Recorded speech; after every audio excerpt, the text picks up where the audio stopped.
అర్చకులు గుడి కట్టించడం మనందరికీ తెలిసిందే, మనందరం చాలాసార్లు చూసే ఉంటాం. కానీ ఈ ఊరి జనం అంతా కలిసి అర్చకునికే గుడి కట్టిస్తున్నారు.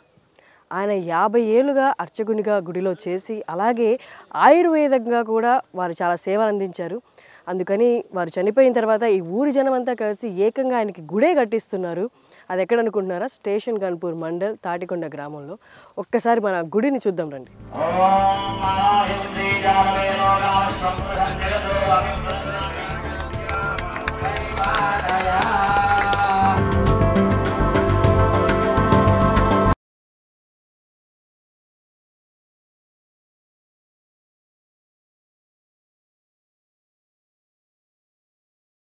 రామగారు నమస్తే అండి. నమస్తే.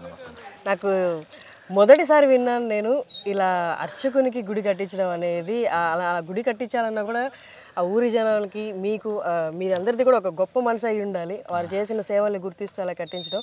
రాము గారు తనయులు అనమాట. ఒక్కసారి మీ నాన్నగారి గురించి, అసలు ఈ గుడి కట్టించాలన్న ఆలోచన ఎక్కడ మొదలైంది అన్న దాని గురించి మీరు. మా నాన్నగారు దాదాపుగా 52 సంవత్సరాల నుంచి ఇక్కడ అర్చకత్వం చేశారు. అలాగే వైద్యం కూడా చేసేవారు. వైద్యం అంటే దాదాపుగా ఒక 4000 డెలివరీలు చేశాడు. 4000 మందికి డెలివరీలు చేసేవాడు ఒకప్పుడు. ఆర్ఎంపీ డాక్టర్గా పనిచేసి ఆయుర్వేద వైద్యునిగా పనిచేశాడు. అట్లా ఎవ్వరు వచ్చినా మా నాన్న చెయ్యి అస్తవాసి చాలా అద్భుతంగా ఉండేది. ఇట్లా చేస్తే రోగం తగ్గేంతలాగా ఉండేది అనమాట. పూర్తిగా ఏమున్నా కానీ ఎంత ఉన్నా తక్కువ తగ్గిపోయేది. ఏ పెద్ద రోగమైనా సరే అంత వైద్యం చేసేవాడు. అలాగే అర్చకత్వం, పురోహితం అంటే మొదటి అన్నప్రాశన దగ్గర నుంచి కర్మకాండ వరకు చేసేవాడు ప్రతి ఒక్క ప్రోగ్రాం. అలా 3 తరాల పెళ్ళిళ్ళు చేశాడు. 3 తరాల పెళ్ళిళ్ళు అంటే ఒక అమ్మాయికి చేస్తే పెళ్ళి, మళ్ళీ వాళ్ళ అమ్మాయి కుడుతుంది కదా, వాళ్ళ అమ్మాయికి చేశాడు. మళ్ళీ వాళ్ళ అమ్మాయి కుడుతుంది కదా, వాళ్ళ అమ్మాయికి పెళ్లి కూడా చేశాడు. మనవరాల్లాగా చేశాడు. 3 పెళ్ళిళ్ళు, 3 జనరేషన్స్ పెళ్ళిళ్ళు చేశాడు. అట్లా అంటే మా నాన్న ముఖంలో కోపం ఇంతవరకు ఎవరు చూడలే. అంటే అంత హ్యాపీగా నవ్వుకుంటూ, ఎంత హ్యాపీగా అంటే అసలు గృహప్రవేశానికి వెళ్ళా కానీ మా నాన్నే వెళ్ళి లేపేవాడు వాళ్ళను. గృహప్రవేశానికి పోతే అంత ఫాస్ట్ ఉండేవాడు. సైకిల్ మీద వెళ్తే కూడా సైకిల్ వెనక్కి పోయేది, మా నాన్న నడుచుకుంటూ పోయేవాడు. అంత ఫాస్ట్ ఇంటికి వెళ్ళిపోయేవాడు. అంత ఫాస్ట్ ఉండేది అనమాట. అందుకే బాగా ఈ ఊరికి ఇద్దరు అంటే ఇటు ప్రజలు మా నాన్నగారు ఇద్దరు కలిసిపోయారు. మనసులు కలిసిపోయాయి. ఇక ఎంత గొప్పగా చూసేవారంటే మా నాన్న ప్రజలను అట్లే చూశాడు, ప్రజలు మా నాన్నని అట్లే చూసేవారు. అట్లా ఎప్పుడు చనిపోయారు నాన్న? పోయిన సంవత్సరం జనవరి 4వ తారీఖు నాడు ఇదే రోజు అందుకే ఈ కార్యక్రమం పెట్టారు.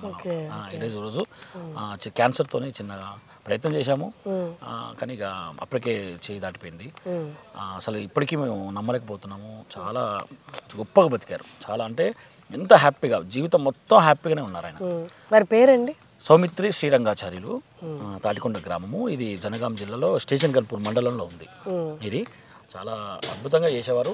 అలాగే మనకు గుడి కట్టాలి అని అన్న ప్రతిపాదన మన ఊరి ప్రజలే అనమాట. వాళ్ళ దగ్గర నుంచి మాకు వచ్చింది. ఊరి ప్రజలే మాకు గుడి, మీ నాన్నగారికి గుడి కడదామండి. వారు మా శ్రీరంగాచార్య చిన్న అయ్యగారని పిలిచేవారు అనమాట. ఆ అయ్యగారికి గుడి కడదామండి, లేకపోతే మేము తట్టుకోలేకపోతున్నాం. వారు ఎప్పుడు చూసి నవ్వుకుంటూ నమస్కారం చేసే వెళ్ళేవాళ్ళం.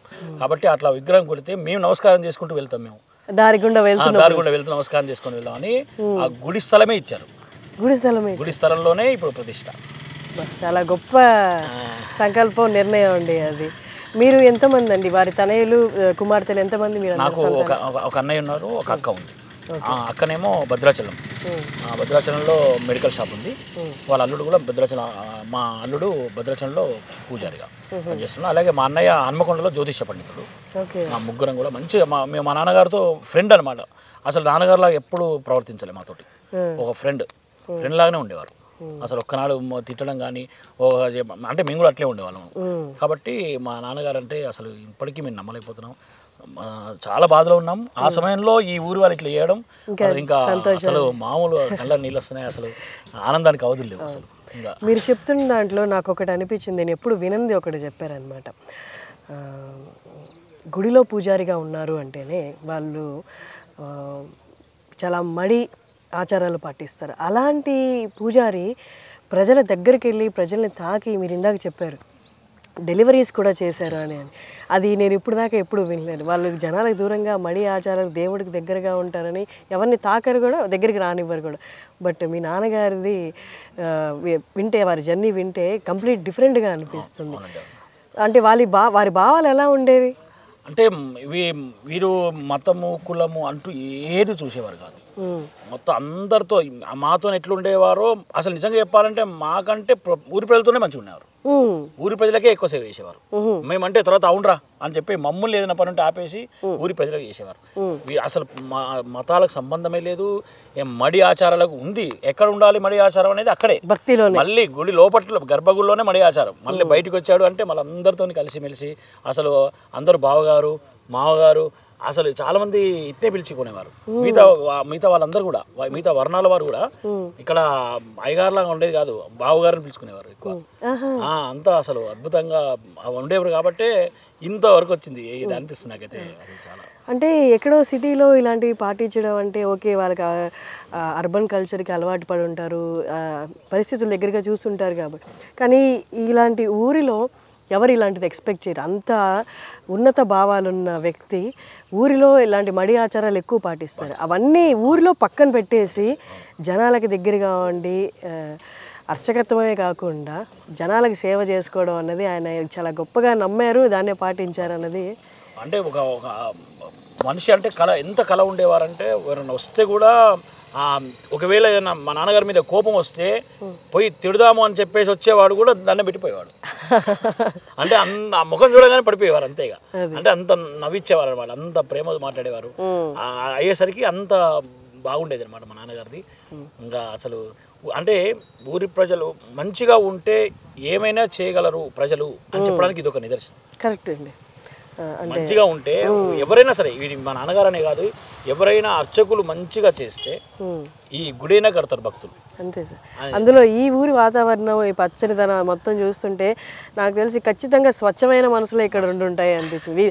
ప్రతి రూపాయి వాళ్ళది కూడా ఉంది కదా సార్. జనాలు మొత్తం అంటే వాళ్ళు ఇచ్చారు అంటే వాళ్ళ కష్టం, అది నిజమైన కష్టం. అది పొలాలకు వెళ్ళి పని చేసుకొని వాళ్ళు సో మంచి పనికి వాళ్ళు పెడుతున్నారన్న నమ్మకంతో ఇవ్వడమే గొప్పతనం సార్.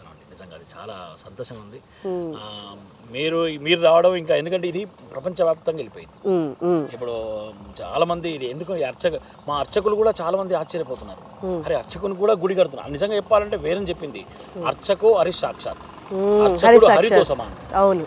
అసలు నిజంగా చెప్పాలంటే దేవాలయాన్ని వెళ్ళగానే మొట్టమొదటి దండం పెట్టాల్సింది దేవుని కాదు, అర్చకునికే పెట్టామని చెప్తుంది శాస్త్రం. ఎందుకంటే భగవంతుని దగ్గర తీసుకుపోయేది వీరే భక్తుల్ని కాబట్టి ముందు ఎవరు మధ్యవర్తిగా దండం పెట్టాలి. అవును. నిన్న నేను కూడా ఒక గొప్ప మాట విన్నాను సార్.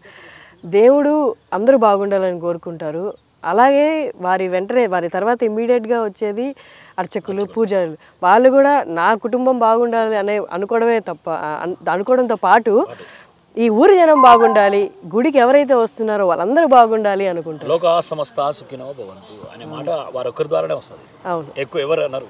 అవును, కరెక్ట్ అండి, కరెక్ట్.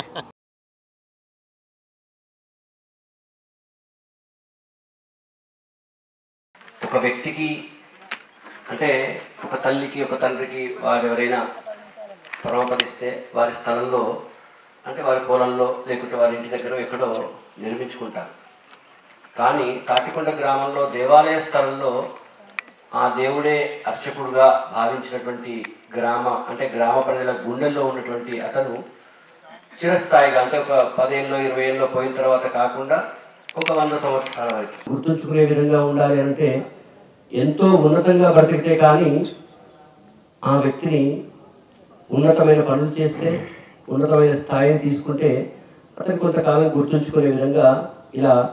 కానీ అర్చకుడికి అంటే జనరల్గా చెప్పాలంటే ఇప్పుడు పల్లెటూళ్ళలో ఎక్కడ కూడా అర్చకుడు దొరకక నాకు రోజుకు ఒక 4-5 పల్లెటూళ్ళ నుంచి ఫోన్ వస్తుంటుంది. అయ్యా మీరైతే ఎవరినో ఒకరిని చూసి పంపిస్తారు, ఇది చేస్తారంటుంటుంది. కానీ మనకు ఆ అవకాశం లేకుండా ఎవరినో బతలాడుకొని ఏదో అవకాశం లేకుండా మా నాన్నగారు అర్చకత్వం చేసి దాన్ని మళ్ళీ ఒక 50-60 సంవత్సరాలకు మళ్ళీ ఎవరు ఆలోచించకుండా మనకి దేవాలయం నడుస్తుంది, అర్చకత్వం పౌరోహిత్యం నడుస్తుంది అనే విధంగా ఆ భగవంతుడి వల్లనే ఇంకొక అర్చకుడిని మనకి మా నాన్నగారు చూసి పెట్టడము, వారు వచ్చి చేయటము చాలా సంతోషదాయకము.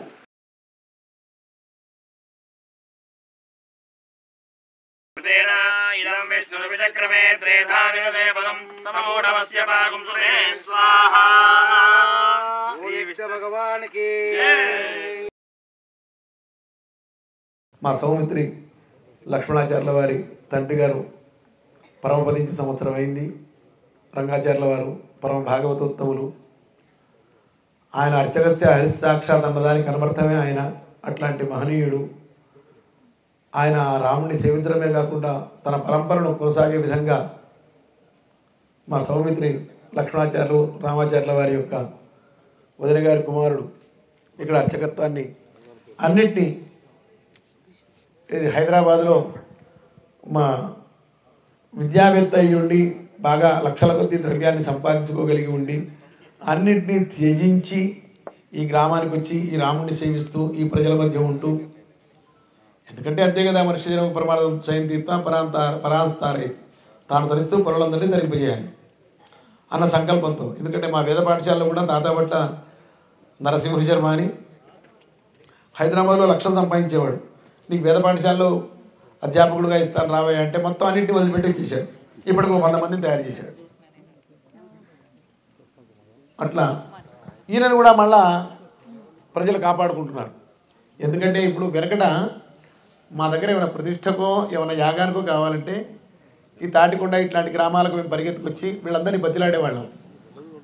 అయ్యా మీ ఆచారానికి ఇబ్బంది ఉండదు, మీకు మడికి ఆచారానికి ఏమి ఇబ్బంది లేకుండా మేము ఏర్పాట్లు చేస్తాం, ఆ వసతి ఉంటుంది, మీరు వచ్చి మాకు ఈ ప్రతిష్టా కార్యక్రమంలో పాల్గొనాలి, ఈ యాగంలో పాల్గొనాలి అని బతిలాడి వాళ్లకు ఇప్పుడు పరిస్థితి సిటీ నుంచి ఇక్కడికి రావాల్సి వస్తున్నది. మళ్ళా ఇన్నాళ్లకు ఒక ప్రపంచానికి ఒక మార్గదర్శకత్వంగా మన తాటికొండ గ్రామంలో అర్చకుడికి ఒక మందిరం నిర్మాణం చేసి ఒక ఉదాత్తమైన గుణానికి ఒక మహోన్నతమైన సంస్కృతికి నాంది పలికారు ఈ తాటికొండ గ్రామ ప్రజలు.